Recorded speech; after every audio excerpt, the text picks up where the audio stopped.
Welcome to the 31st Cine Lit podcast. Today we take a look at a small period in the career of Oscar-winning, Tony Award-winning, Golden Globe-winning and BAFTA-winning actor Walter Matthau.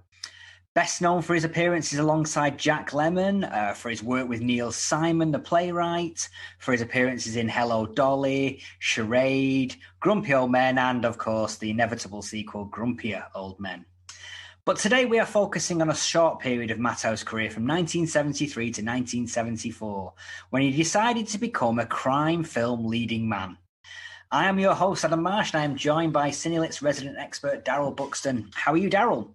I'm good, thanks, Adam. And I think we'll get the words lugubrious and and hangdog expression out of the way because let's not go to that. Yeah, they're when you mention Walter Matthau, they're the sort of key descriptions, I think. So it's something a little bit different for us, I think. Yeah, I mean, I suggested this a couple of weeks ago that we should do something on these particular three films because I found it a unique thing that happens where it just suddenly overnight he went from doing light comedy type stuff, being the grumpy man in a comedy, playing the cynical foil generally, and suddenly it went right. I'm going to go and do three crime films and fairly hard-boiled crime films. Oh, they are. I was going to mention about 20 years ago when Robin Williams did pretty much the same thing. He sort of approached his agent and said, "Look, I'm known as the sort of wacky comic actor," and even when he branched out, and he was doing things like Fisher King and Awakenings and stuff like that, these sort of bittersweet sort of melodrama type things that he was getting into, films with a message sort of thing. Even then, there'd always be a little bit of shtick in there, And he just said, "Look, I want to change my image," and bang, bang, bang, one after the other did 1 Hour Photo, Death to Smoochie, and Insomnia. And got into this much darker sort of realm, which, of course, I suppose in retrospect now, we can look at that in another way in terms of his life and his career. But I can't think of many other actors who did that. Matthau did, and that's what we're going to talk about today. And I just wondered if you knew of any other sort of examples of an actor doing that and just changing their image for this brief sort of 2-3 year spell in their career. Not so much over a short period like what we're talking about today and what Robin Williams did. But I guess comedians in general tend to make their name as comedians and then immediately want to get out of the comedy film into a more serious stuff. Yeah, they want to do Shakespeare, or they want to fire a gun. Exactly, they want to fire a gun. That's exactly what I was going to say. It was like, okay, I've done 3 comedies now. Pass me the pistols. We're going to go make an action film. And you think like Eddie Murphy, moved into action stuff with Beverly Hills Cop and things like that. And then Bruce Willis, I guess, started off doing light romantic comedies and then went into Die Hards and became the action guy, as we talked about on the Razzies. I'd say even in those examples, though, there's still an element of there's still this residue of their old careers, their old persona sort of comes through. They play the wisecracking cop, they're shooting people, but you can still see Eddie Murphy in there somewhere. Well, I think with Bruce Willis is probably the closest, but I think it works in the other way around. I think Bruce Willis started off in comedies, but he really belonged in action films and he belonged in those kind of films. So just found his feet, whereas Matthau had his career, did these 3 crime films, then went, I'm going back to the other stuff now, and that was it. It was just a little experiment, which he was very good at. Yes, yeah. I think in the Matthau films, as we'll go on to talk about, I think you do see slight elements, and certainly the grumpiness is in there. If not so much of the comedy, occasional little glances to camera and things like that, But by and large, he sort of transformed himself, and he's playing this sort of hard-boiled, ruthless sort of figure in all 3 of these films. And then, as you say, just went back to being Walter Matthau once he'd finished. And interestingly, won an Oscar for Koch just before this period, and won an Oscar for the Sunshine Boys just after, but the Academy didn't want to know about Walter with a gun, Whereas the BAFTA Awards did. We gave him a BAFTA for one of the films. But just thinking on that, with you saying about Oscars, it's kind of like Nicolas Cage when he won the Oscar for Leaving Las Vegas, and then immediately went and did like Con Air and Face Off and things like that, where he went from I'm an award-winning actress showing the descent of a man killing himself through drinking to put the bunny back in the box kind of mode of Nicolas Cage, which if that had just been that would have been fine. But Nicolas Cage's movie career went in all kinds of weird and wonderful and not so wonderful directions after that. Still is, he's extraordinary. Yeah, we need to talk about Nicolas sometime. I think. we need to talk about Nicolas. But before we get on to these three films in depth, I think it's worth mentioning as well how, although they're all sort of crime movies and they all star Walter Matthau, they're all quite diverse. I mean, for one thing, the locations are completely different. We've got one that's set in New Mexico, although it was filmed in a couple of towns in Nevada. And then we've got what I would say is one of the classic San Francisco movies and one of the real classic New York movies. So it's interesting that there are these sort of differences in the film and strong differences in the characters that Matthau plays. Definitely with the characters. When you think about the characters in these movies, he plays like a kind of like cynical police cop in The Laughing Policeman, and follows that up with Charlie Varick, where he plays a criminal. Basically, he flips to the other side, and then he's a transit cop in Taking of Pelham 1, 2, 3. So all fairly varied roles within a crime film world. Where do you want to start, Daryl? Well, I'd suggest going through in order of release. I think maybe Charlie Varick to start with, and then Laughing Policeman, and finish up with the biggie, Pelham. Okay, yes, absolutely. So Charlie Varick's one of my faves, I must admit. Don Siegel directed Hot, I guess, off of Dirty Harry. Yeah, well, he'd done this string of Clint Eastwood movies from the mid-'60s onwards, Coogan's Bluff, The Beguiled, Dirty Harry, Two Mules for Sister Sarah. So him and Clint were sort of like that, and I understand this was actually planned as a project for Clint, which I can't quite see somehow.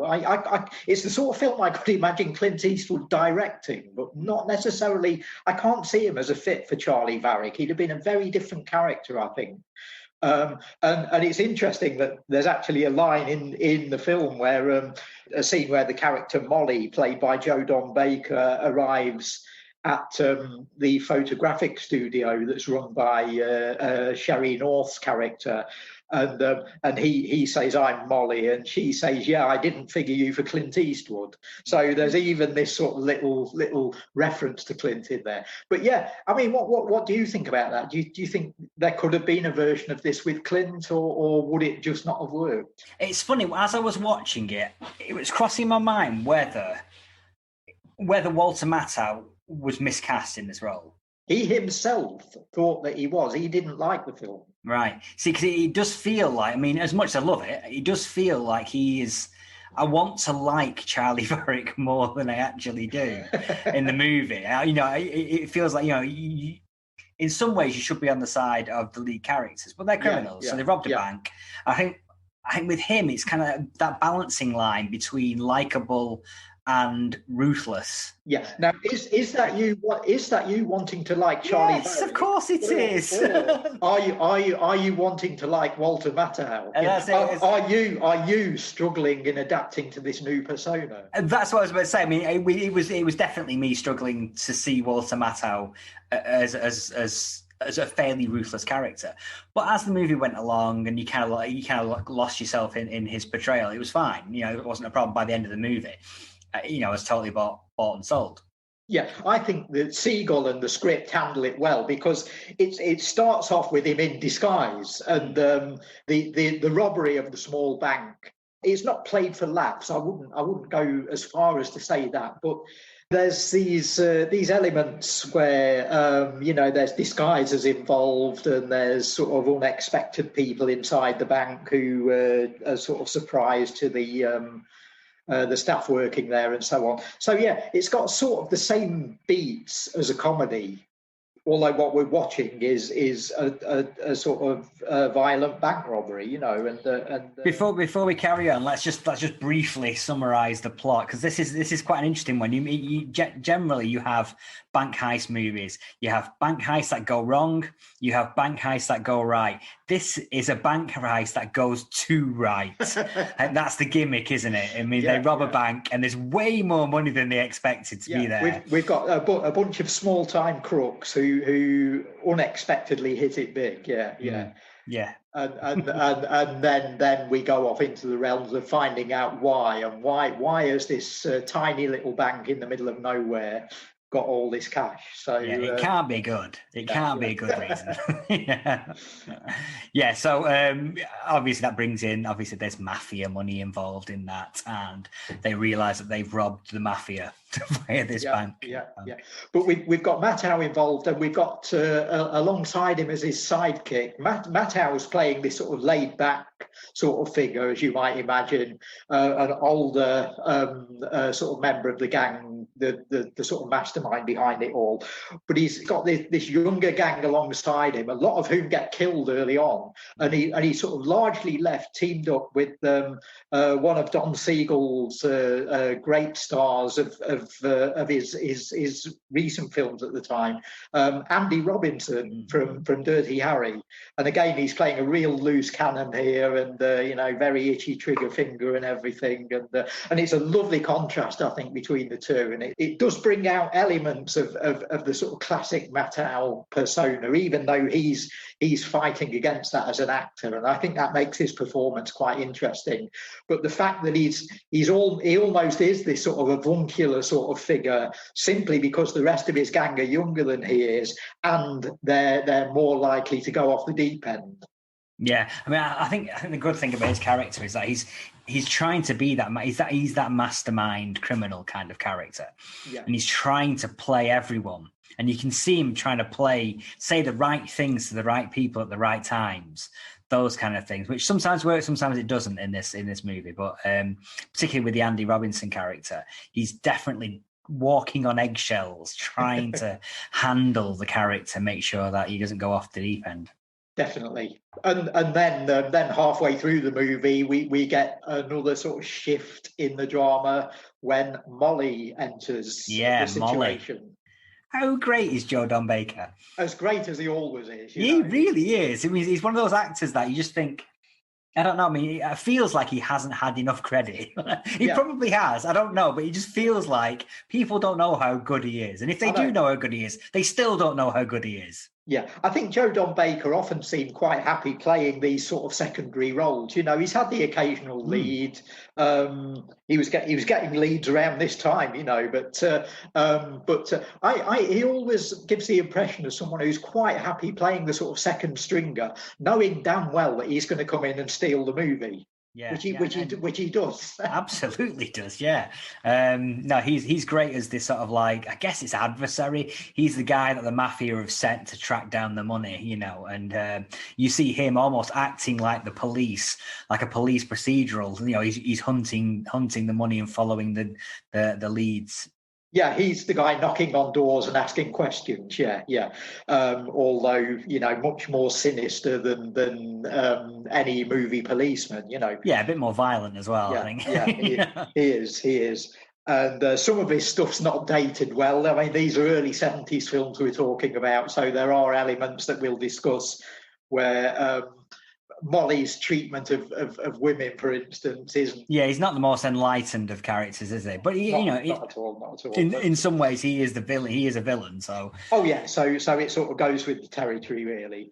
Yeah, I was saying earlier that interestingly, Matthau didn't actually rate the film at all, and he's been accused, or was accused at the time, of actually harming its box office, because he watched the film and he said to Don Siegel. The quote was, he said, I've seen it 3 times. I'm of slightly better than average intelligence. I've got an IQ of 120, but I still don't quite understand what's going on. Is there a device that we can use to explain to people what they're seeing? Now, is that fair comment here? I'm not sure it is. I understood it. Yeah, I followed it fairly straightforward. Yeah. I think sometimes maybe the motivation. I mean, sometimes you're not sure whether the character of Charlie Varick has put his foot in it and made a mistake that's led the mafia to catch up with them, or whether he's done it deliberately to ensnare them in his ultimate escape plan. But that all adds tone for me. You know, that's sort of in keeping with what these characters are and what the film's about. So I think Matthau was wrong on that, and it's fortunate in a way that he didn't completely abandon this experiment that he was on of getting involved in crime movies after the first one, because he obviously didn't enjoy it, and it's such a shame because he's terrific in it, and he was awarded the BAFTA that year as best actor. So where he didn't get a nomination at the Academy Awards, it was the year that Jack Lemmon won for Save the Tiger, and it was a big field with like Marlon Brando, Jack Nicholson, Pacino, and Robert Redford. So and Matthau didn't get a sniff there. What do you think appealed to British critics and British audiences about this character that didn't quite grab the Americans? I don't know. Maybe it's just a sort of like, maybe it's the years that go by and we don't get movies like now. Movies released in America, it's released in Britain at the same time. Yeah, generally. Of course, it was usually 9 months, a year later. Exactly. Yeah. So maybe we were just getting things like The French Connection and The French Connection 2, and we were still in that sort of like period where those crime films were still entering cinemas, and this would have been the next one. I mean, I'm proposing an idea here. I don't know because I wasn't around then, but it feels like maybe the wave of crime films that was happening in the early 70s was still in full flow in Britain. Yeah, at that time, whereas in America, maybe it was dying down a little bit. I'd say you're right. By about 73, 74, I'd say that's a good fit, that is. And I think also maybe British film people, be it critics or punters or people in the business, anyone watching this film over here, I think we may have been slightly more conducive to the idea that an actor can shift from one thing to another, and that it wasn't odd that someone like Walter Matthau was doing this. Why are we in Britain more open to that, Daryl? I think you were talking about comedians doing it earlier, and I think we've seen that over the years with our own sort of comic people, and we're in a country where we sort of celebrate people like Tony Hancock and the sort of the tortured genius sort of thing, and I think maybe Matthau was, the idea that he was shifting, because people in Britain would have known him for comedy, we'd have known him for The Odd Couple and so on, and at that point, and I just think it was a more accepted thing over here that people could move from type to type and do different types of material, and we sort of celebrate that, whereas I think maybe in America it was seen as being a little bit unusual. Yeah, stay in your lane. Yeah, exactly. Yeah, okay. I mean, you wouldn't necessarily have Clint Eastwood doing a comedy, although of course 5 or 6 years later he was doing them. So possibly, but he did he did a musical, didn't he? I guess so. He was like, okay, let's move on to the second film he made in 1973. Then, The Laughing Policeman. Interesting film, and adapted from a novel by Madge Hovell and Per Wahlöö, two Swedish writers, husband and wife writers, who brought the Martin Beck series, which this was part of. The name was changed when they made it in America, but they're well known for doing the Martin Beck novels, which were a forerunner to the Scandi noir stuff that we've been having over the last 15, 20 years over here. They were, they were the roots of that movement, the sort of like crime dramas. It was translated in 1970, so it was fairly fresh in the public's mind when it was adapted to the screen for 1973 by Stuart Rosenberg of Cool Hand Luke fame, and would later go on to do the Amityville Horror. So, a fairly good name director. Rosenberg was sort of well known at the time for working with Paul Newman. He'd done Cool Hand Luke, and he'd done WUSA, which Newman regarded as the best film he ever made, and which is a film that I think you can watch WUSA now, and it's almost set in Trump world. It's very much about sort of fake news and about right-wing politics and so on, and about how America's population can be manipulated. And Newman, being heavily on the left of politics, loved playing that part apparently for Rosenberg. So again, you're thinking, why is Walter Matthau in The Laughing Policeman and not Paul Newman? Isn't Rosenberg trying to set up this sort of Scorsese De Niro or John Ford, John Wayne sort of partnership with Newman? But no, we get Matthau. The first thing I want to say about Laughing Policeman is you were mentioning how it originates from the sort of roots of Scandinavian noir, and you can see how this story would fit right into that. But don't they transmute it to San Francisco brilliantly? Isn't San Francisco used really, really well in this film? Yeah, absolutely. Obviously, that's the source material, but they are definitely drawing from San Francisco as a location, blaxploitation films as an influence, particularly, much, yeah. And obviously that things like French Connection, loom large over this movie. I think in a big way. Now, the key thing about Laughing Policeman is that it's a police procedural movie, but I'd say with a slight difference.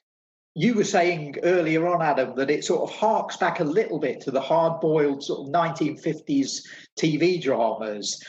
Yeah, it felt like an episode, a long, colourful episode of Dragnet with a bit more swearing and violence and casual racism. Yeah. But this wasn't something that had quite moved into movies yet, and I think because of that, this film stands out, because what you get is a police procedural, but it's done so very realistically that it's almost like watching a documentary at times. And you've got your sort of buddy cop duo sort of things, but they keep shifting. Bruce Dern, sometimes you see him working with Lou Gossett, sometimes you see him working with Matthau. And you get these different pairs of cops going out and questioning people. And what we get to see in the movie is not just the plot line of the film, not just the story of the massacre that's taken place and why the police are investigating the reasons for that. But we see all the stuff that doesn't matter. We see them questioning suspects and questioning other people that are involved, who can't tell them anything, who don't know, or they reach a dead end, or they get a sort of loose thread, but Rosenberg shows us all of this as though this is what a police operation is actually like. They don't always go straight to the person who knows everything. They don't always find the newspaper cutting that reveals exactly what they want. They're often going down these sort of blind alleys, and we get to see all that here. Yeah, in that way, it definitely reminded me of like things like Dragnet, but also like at the time, Ed McBain's 87th Precinct novels were massive sellers, and they were coming out one every 7 months or something like that. They were releasing those books. So, the idea of a precinct or a collection of policemen being involved in one crime. Yeah. So you've got the two lead detectives, but it spins out to involve other detectives in that precinct. Was in there in part of the 87th Precinct stuff. Yeah. Are you going to give a short précis of the plot here as well, Adam? I think we should just at least explain the start of the film and how it all kicks off. It's a fairly basic plot in some ways. It starts off with a bus driving through the streets of San Francisco when a gun is turned on all the passengers and kills like a whole busload of passengers are murdered, and the driver, and the bus crashes, and they turn up, and one of the passengers was an off-duty policeman who was on annual leave, as it were, and he'd been investigating something off the books, sort of thing. So they start to investigate why he was on there and whether it was connected to the seemingly random slaughter of all these people. And he's Matthau's ex-partner, and so he's Matthau's ex-partner, and he gets paired up with a new partner to investigate this, which is the fresh-faced Bruce Dern. Yeah. Now we can bring in cine-lit favourite Roger Corman here yet again, because Dern had come through the sort of counterculture movies of Corman, and was sort of known for working with Jack Nicholson into the early 70s, and Nicholson's career had taken off post-Corman. Dern had completely stolen the show in King of Marvin Gardens, acting alongside Jack, and this was just about his next film, I think. Or certainly the following year from that. So. What do we think about Bruce Dern and Walter Matthau? Because I don't know much about what went on set, but I sensed from watching the film and looking at the body language and the way they sort of interact with each other, I wonder if there was a little bit of conflict there. Well, I think there's supposed to be. The characters are not supposed to get on, are they? No. They're definitely, I mean, Walter Matthau is resistant to being paired up with Bruce Dern's character, but...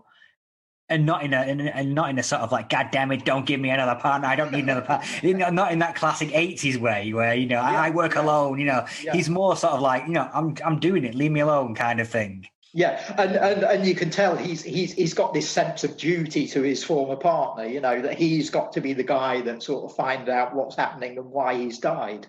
And he sort of doesn't want interlopers coming in and sort of getting involved. It's a very personal thing for him. Mm-hmm. But I think the guys play it so well. They're often sort of turning their backs on each other, or it's just in the way they stand and the way they react to each other. Yeah, it could just be in the characters. I got this sense. They've got very different acting backgrounds and styles, haven't they? Walter Matthau is very much sort of like traditional Hollywood, and Bruce Dern's come up through the Roger Corman. Again, isn't this absolutely of the times, though, that late 60s, early 70s period where you're getting your sort of Gregory Pecks and John Waynes and people like Matthau, Burt Lancaster and people acting alongside the young guns, and it's this fascinating period in Hollywood where you do get this crossover between old Hollywood and the new breed. Yeah, so I mean, a lot of things go into that, but ultimately it works for the characterization. They're not meant. Their relationship is supposed to be uneasy. It's supposed to be brimming with sort of like at any moment they could blow up at each other, either or, Yeah. I know offset that Dern found out that Walter Matthau had been paid $350,000 for this part, and Dern got $35,000. So, and he found out what Matthau was being paid. So again, that could have had a little bit of edginess to it. I know Dern. I believe he mentioned that either in interviews or in an autobiography or something. So, Bruce, don't hate the player, hate the game. It's not Walter's fault. Yeah. But no, what a film! It's so good. If you like police procedural and you've not seen Laughing Policeman, it's one of the best of its type. I think it's just so well directed, so well acted. It does dare to go down these loose ends, and you can sense the producer sort of tearing their hair out and saying, "Look, we've got 3 pages of script here that don't lead anywhere," and Rosenberg sort of saying, "No, they're essential to the mood. We need to keep that in." And fortunately, they did, and the film's all the better for it. It could have been so tedious to do that, and he keeps it really lively and really exciting. So even when we are going off down one of these loose ends, it works. You're riveted. I mean, it does have the nature of the film does have the sort of like the plot reveal, I guess, coming fairly late in the movie. It's well over halfway of the movie before you get, this is what it's about. Yeah. So I think that probably, I think if you like your crime films fairly pacey and fairly clear on where the story's going, you don't get any of that for about 50 minutes in. The thing that Matthau said about Charlie Varick actually does apply to this film. Yeah, I think so. I think about 50 minutes in, you're thinking, well, what are they doing? They just seem to be doing nothing at the moment. And then suddenly the plot reveals itself through the investigation. And you think, okay, well, this is the guy. This is the guy they're trying to catch. This is the person responsible, and they go for it. But it did feel a little bit late for me. Yeah, but I think the way that works though is it's one of those films that 2 or 3 hours later, you're still sort of mulling it over in your head, and you're sort of making connections, and you're thinking, oh yeah, that movie I watched this afternoon, I can it's still stayed with me, and it's starting to make a bit of sense. It's starting to percolate a little bit. That doesn't happen while you're watching it. It happens later on the same day, and I think that's a sign of a very rich and very successful film. Yeah, I think it definitely creates that world. I think it's one of those interesting ones where you look at it from modern eyes, and it's like the depiction of the police is a very different way it would be depicted today, for instance. I mean, literally, like, it's a horrible massacre, but as soon as they find out there's a cop on board, suddenly the whole department's involved in the investigation. It's like one of our own, it's like, I don't care. And the police brutality, there's like casual police brutality of beating up suspects and things like that to get information out of them. Goes on willy-nilly. It's not a good 21st century depiction of police, really. No. Other elements we've got in there. There's an absolutely fantastic sort of discordant, jazzy score by Charles Fox, which, even if you don't like the movie, if you love your sort of 70s jazz, it's just fantastic, and quite daring as well in that it's not easy listening. It's harsh, and it's for people who like their jazz to be out there, but it works for the film. It fits the tone of the film. We've got Anthony Zerbe playing one of his great slimy characters in this, the sort of thing he's specialised in. And as a big fan of William Friedkin's Cruising, you get a sort of little mini version of Cruising towards the end here, with sort of visits to gay bars and so on. And they seem to be done. I don't know if they did the same thing as Friedkin with Cruising and actually film in the genuine clubs with sort of genuine punters, but it certainly has that feel. Yeah, it looks as though you're looking at people that are genuinely on the scene, the way they're dressed and the way they sort of sneer at the camera and so on. I mean, it definitely fed into that San Francisco vibe, didn't it? It was just like San Francisco, Haight-Ashbury, free love, and even talk about the homosexuality thing. It's not a crime, God damn it, those kind of things. It's no longer a crime, God damn it, So they're struggling with their own ideas on homosexuality in that, and acknowledge it in the script as well. Yeah, I think as far as Walter Matthau goes in the film, this isn't as showy a part as Charlie Varick or Taking of Pelham 1, 2, 3, but in its own quiet way and in his own quiet way, I think it's another blistering performance. Yeah, I mean, it kind of hints at a world beyond his job, but only hints at it. It gives you enough to say that actually his wife, his kids, they are secondary to his pursuit of this criminal in this job. Yeah.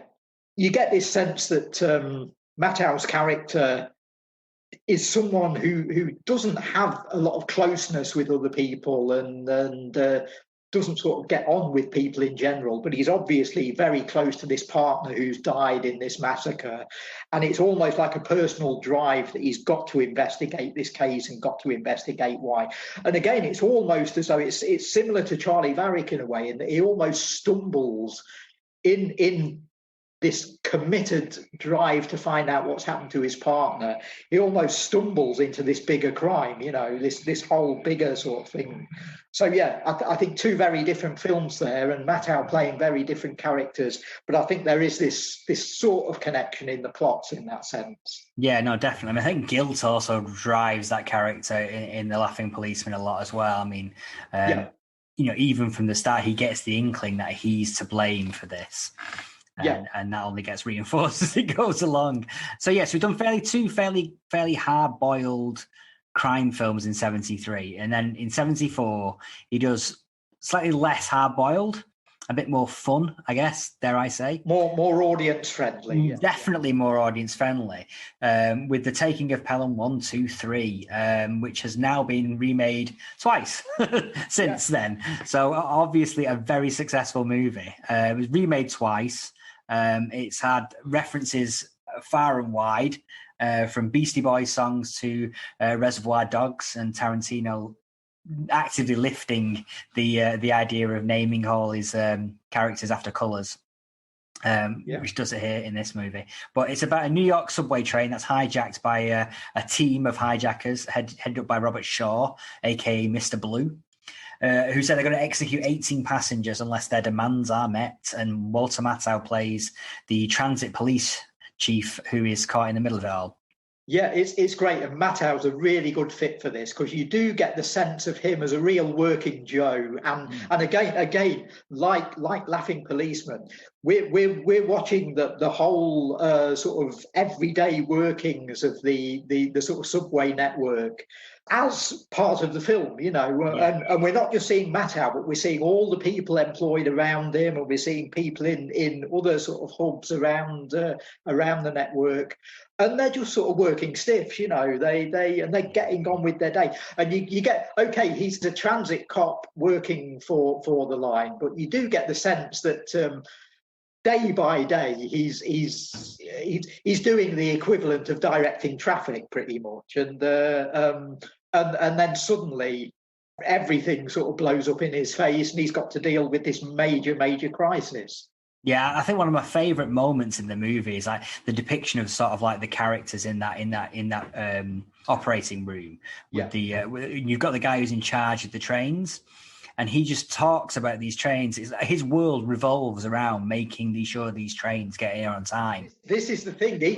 Each person's got their own little world, and they almost don't want to overlap. Oh, absolutely not. I mean, with the fact that these kidnappers, these hijackers have taken a train and are about to kill people, it's almost secondary to the guy who's running the trains, because he just wants to get his trains back on time, and he's angry at them, and he's like, and it bubbles all the way through the movie, this character who's angry at these criminals. There's more tension there than there almost is in what's happening with the guns on the train, Absolutely. But I mean, it just shows that wonderful world where Walter Matthau, yes, he's an everyday Joe, but he has the ability to look beyond his job and look at the whole, whereas the other character doesn't. And only just there's a moment where Walter Matthau loses his temper with that character, and he doesn't lose his temper very often in the movie at all, Walter Matthau. And when he does, it's because he's seen the whole world, and this guy's just seen his little role in it.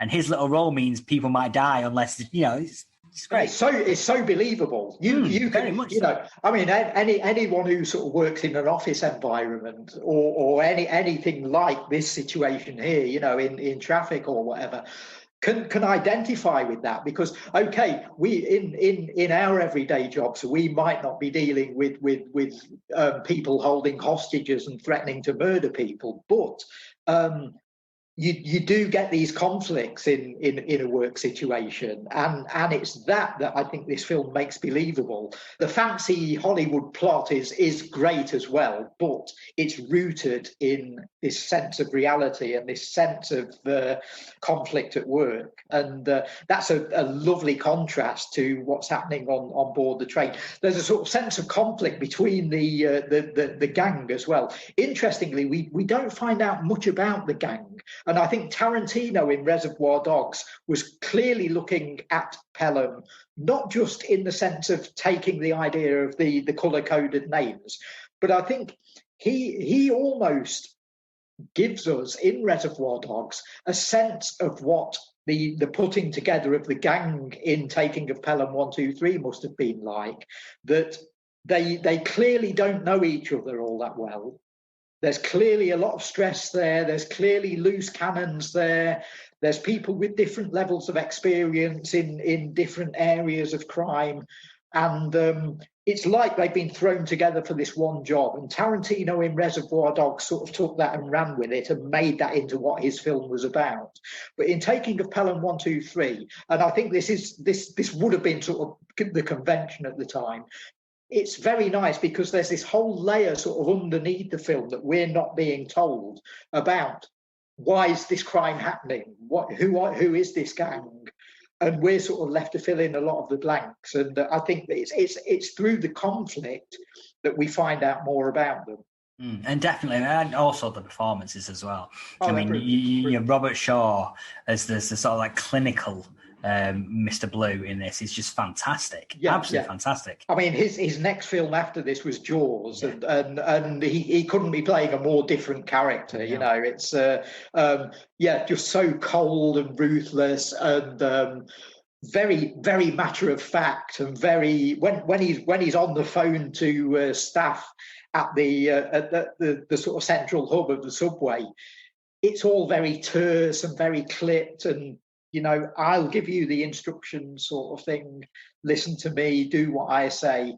No, brilliant performance. And again, must have been a difficult part to play, because when you're delivering that type of clipped, direct dialogue, there's not a lot to play with there for an actor, and he nails it. Yeah, and also you got nothing to play off either, because you're not like you sat opposite Walter Matthau, having a duologue. You are talking into a exactly, you end of a phone, and Walter Matthau's on soundstage 4 or something like that, recording his stuff. The director, Joseph Sargent, and his editors handle that really well. I think they give the audience a sense of a conversation, even if the actors haven't actually got each other to play off. We get the sense that the characters are playing off each other. Mention of Joseph Sargent there. He's certainly no Don Siegel, and not even a Stuart Rosenberg. He's very much a sort of working stiff, a sort of director for hire. Looking at his other credits, he did stuff like Golden Girl, the Karen Carpenter story, Jaws the Revenge, our big favourite, So taking of Pelham 123 is just a sort of assignment. He's a gun for hire, come on board. And it's far and away the best thing he ever did. Oh, yeah, absolutely. I mean, he directs it like a Don Siegel, someone who's in it because he's interested in it. Yeah, I mean, there's definitely verve, and the creation of tension in this movie is just fantastic. I think maybe his direction is not just a subpar Don Siegel. I think Don Siegel would probably. I don't think Don Siegel could have directed this movie. No, in the way it plays out. I think it's. I think he'd make too much of it. In some ways, the bare bones of this is enough. I think. Definitely. Yeah. It is. It's another lean, very, very sort of focused movie. And it plays like a journey. You could easily make a pun about how it sort of moves along the tracks sort of thing, or some kind of railway related gag, because it really does play like a sort of rail journey, and it moves at that sort of speed. Yeah, the interplay between characters is brilliant. There's a third batch of characters we've not mentioned yet, and that's the hostages. And how good are they as an ensemble? There's loads of great little people in this movie. I guess smaller characters that just stand out really well. It's very well cast.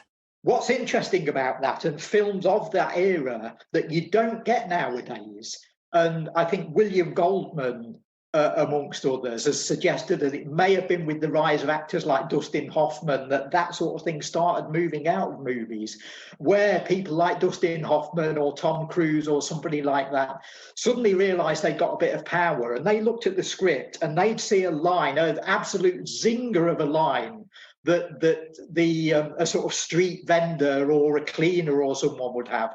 And if you're Tom Cruise, you've got the power to say, that's a great line. My character has to say that. And what you've got here in Taking of Pelham 123 is, actors in these little bit parts. They might only get one or two lines in the entire movie, but they're great lines, they're memorable lines, and it's brilliant dialogue, and it really helps to drive the movie along. And it would have been easy for someone like Walter Matthau to say, hey, I want all the good lines, but cinema wasn't like that then.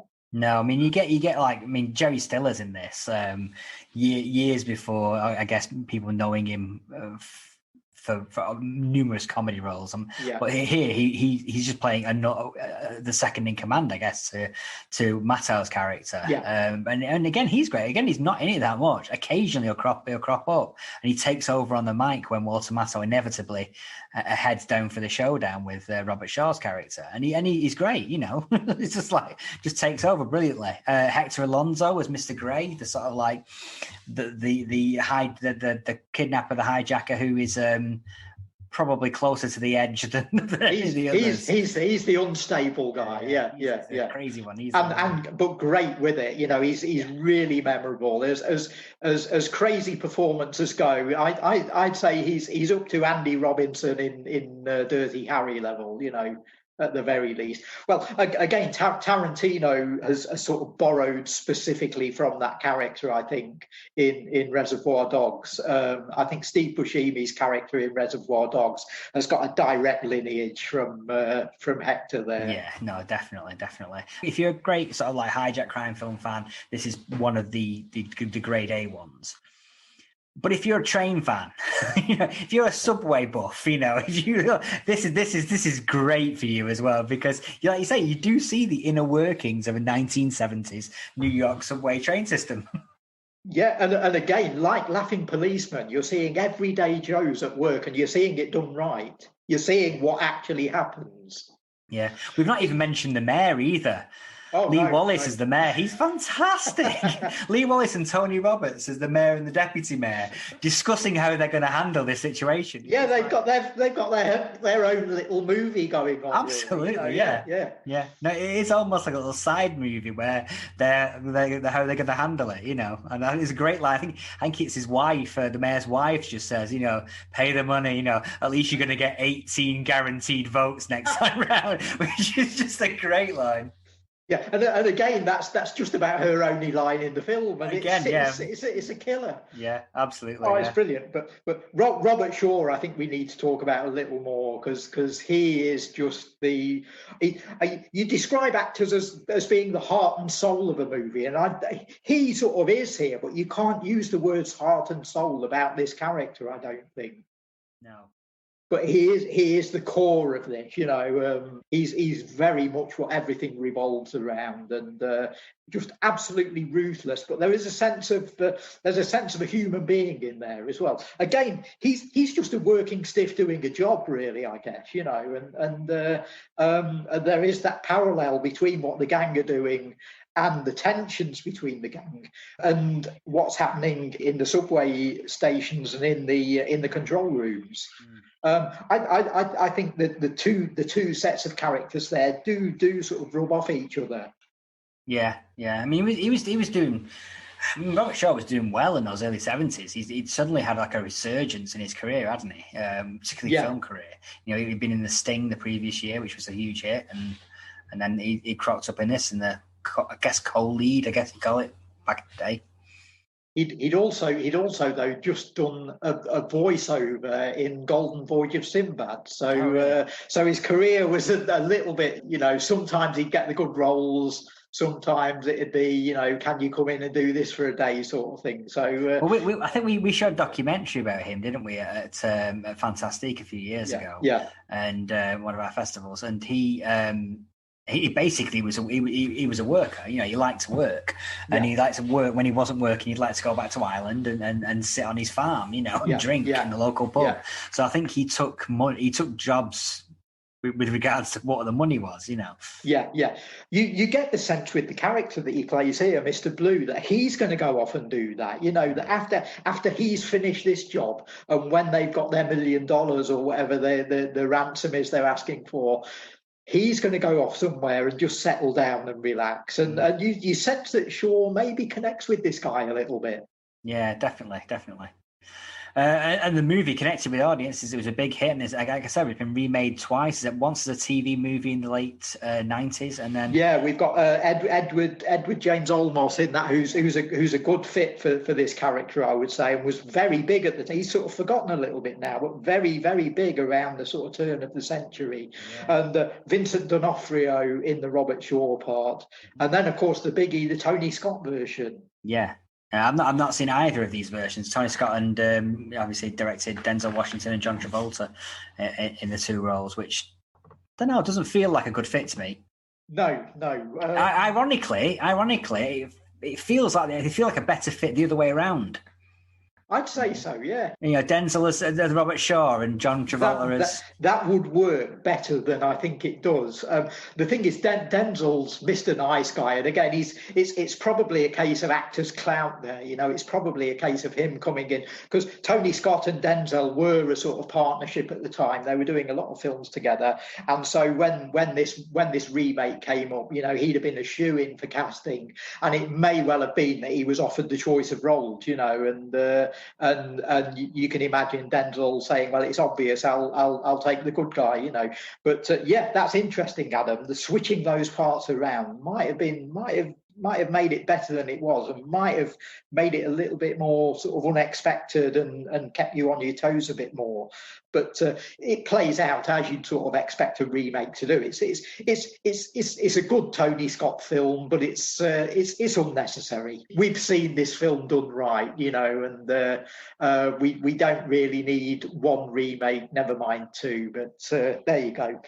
So, and that was it. I mean, he did his three little stint doing crime movies, and then had a huge hit with Bad News Bears in '76, and then went back to doing light comedy type stuff and roles and musicals. Well, he won his Oscar for Koch in '71, and then won again for The Sunshine Boys in '75. And these films all fall in between that. Now, the other film that falls in between those two Oscars is the Billy Wilder film, The Front Page. And what I would say to people, if you're listening to this podcast and if you want to go out and get these three films and watch them back to back, they make a great all-nighter, you know. And I would say finish off with The Front Page, because that's a sort of crime film, even though it's leaning back towards the sort of Matthau, Billy Wilder comedies. It's got crime elements in it, and it's a lovely sort of dessert to the sort of meaty main courses that you get in these three films. So I think it's a nice way to sort of finish off with The Front Page. But these three sort of stand alone as a group. I think they do sort of have crossover elements. They are also very different as well. So there is that sense of connection, but there's that sense of distance too. And I think that makes them a really interesting little batch of films. Yeah, absolutely. Cool. Well, thank you very much, Daryl. That's us taking in 3 Walter Matthau movies. I'm sure we'll be able to come back and hit... there must be other filmmakers out there, actors, actresses, filmmakers that have had these little blip runs where they have little things. Maybe that's an area we can explore in future podcasts. For sure, yeah. Cool. Lovely. Thank you very much. Again, I want to thank the BFI and Quad for supporting these podcasts, and we will see you again in a couple of weeks' time. Take care.